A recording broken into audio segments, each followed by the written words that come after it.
Dear Muslim, please understand that I am not attacking Muhammad or Muslims. In this video, I will be simply reading the Islamic sources and then asking you some brief questions for you to think about and for you to answer. In my previous video titled Why I Left Islam, I gave an example of the shocking, sexually immoral teachings of the Quran and Muhammad. I showed that the Islamic sources allowed Muslim soldiers to capture non-Muslim women in times of war. These women were already married, and their non-Muslim husbands were still alive. The Muslim soldiers desired to have sex with these women, so the Quran and Muhammad fulfilled their desires by forcing a divorce upon these weak, vulnerable, captured, married women. What was the end result of such an illegal divorce? Well, the Muslim soldiers were then given the go-ahead to marry these women and have sexual intercourse with them. Now that we know what Muhammad taught and allowed his Muslim soldiers to do to married captive women, let us find out what Muhammad himself did to such women in similar situations.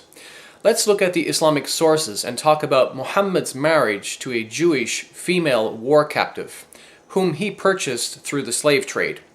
Her name was Safiya, and she was already married to a Jewish man named Kinana. We will see that one of the reasons why Muhammad married Safiya was because she was extremely sexually attractive.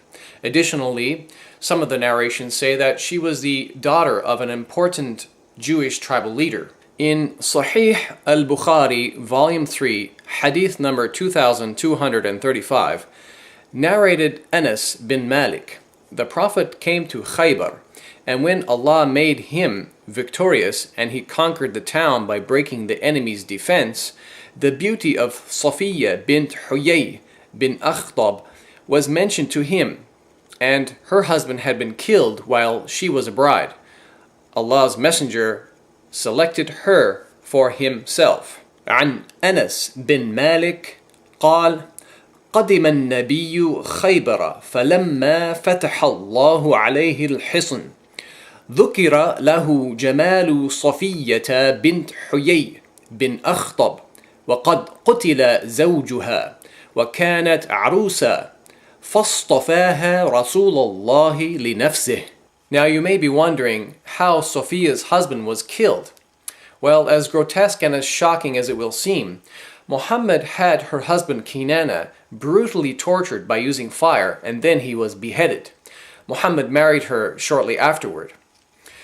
So to add insult to injury, not only did Muhammad take this man's life and his wife, but he took this Jewish man's wealth also, as we read in the book called Sirah Rasulillah, or the biography of the Messenger of Allah by Ibn Ishaq, on pages 514 and 515. Starting from the bottom we read, when the apostle, meaning Muhammad, had conquered Al-Qamus, the fort of Ibn Abu al-Huqayq, Safiya, who was the daughter of Huyay bin Akhtab, was brought to him along with another woman. Bilal, who was bringing them, led them past the Jews who were slain, and when the woman who was with Safiya saw them, she shrieked and slapped her face and poured dust on her head. When the apostle, meaning Muhammad, saw her, he said, "Take this she-devil away from me." He gave orders that Safiya was to be put behind him and threw his mantle over her, so the Muslims knew that he had chosen her for himself. If you read just a few lines down, it says about Safiya, she was the wife of Kinana ibn al-Rabi' ibn Abu al-Huqayq. Now let's continue reading where it says the rest of the affair of Khaybar.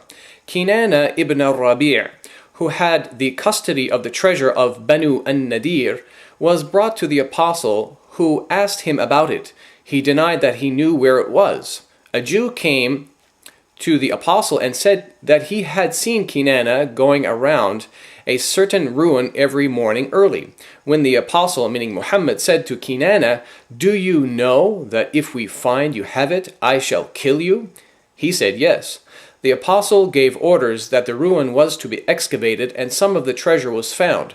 When he asked him about the rest, he refused to produce it.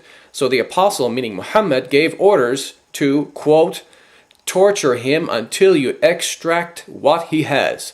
So he kindled a fire with flint and steel on his chest until he was nearly dead. Then the apostle, meaning Muhammad, delivered him to Muhammad bin Maslama, and he struck off his head in revenge for his brother Mahmud. You just saw on page 515 of the biography that Kinana was also known as Ibn Abi al-Huqayq. So by reading the following hadith, we can match some important details and verify that Muhammad indeed had Kinana killed. In Sunan Abi Dawood, volume 3, hadith number 3006, we read the following. About 3/4 down the page we read, so Ibn Abi al-Huqayq was executed, and their women and children were taken captive. The Arabic says, فَقُتِلَ ابْنَ أَبِي الْحُقَيْقِ وَسُبِيَ نِسَاؤُهُمْ وَذَرَارِيُّهُمْ. And according to the webpage sunnah.com, this same hadith is classified as authentic or Hasan according to hadith scholar Al-Albani. Now, as I mentioned, Muhammad married Sophia shortly after he had her husband executed. But if you're not already disgusted, it's even more shocking to find out that Muhammad was also responsible for the execution of her father and brother. We read in the History of At-Tabari, volume 39, page 185, quote, while the Prophet was lying with Sophia, Abu Ayyub stayed the night at his door. When he saw the Prophet in the morning, he said, God is the greatest. He had a sword with him.